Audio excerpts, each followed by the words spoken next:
जब से तुझको देखा चढ़ा है बुखार है, तेरा ही जुनून सर पे सवार है।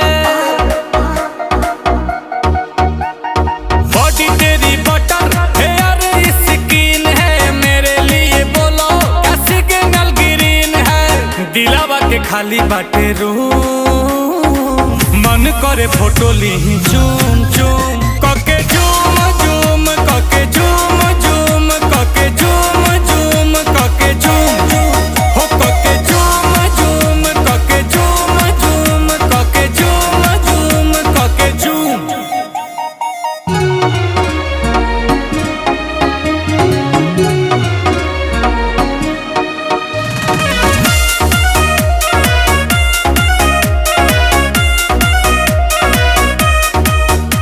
वो मीठी मीठी बातें गजब की मुलाकातें, वो याद आती है रात जाने जा।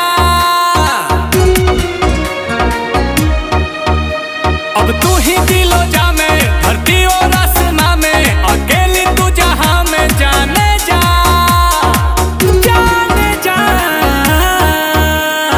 आंखों में तेरे जादू, कहो तो सितारे तोड़ ला दू।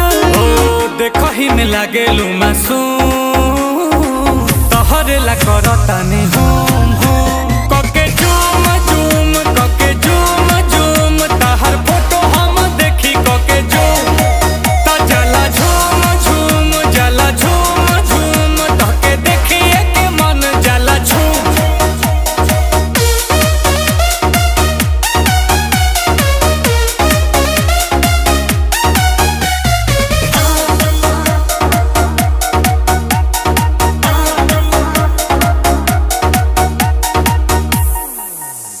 तू ही मेरी कहानी, तुझ में ही जिंदगानी, इस प्यासे की हो पानी जाने जा। ये दिल तेरा दीवाना, तू मेरा ही ठिकाना, मौसम है आशिकाना जाने जा जाने जा।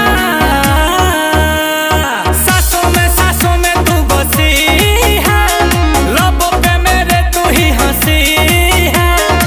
गुची के लगा के परफ्यूम, फिगर ब्लास्ट करे बूम बूम।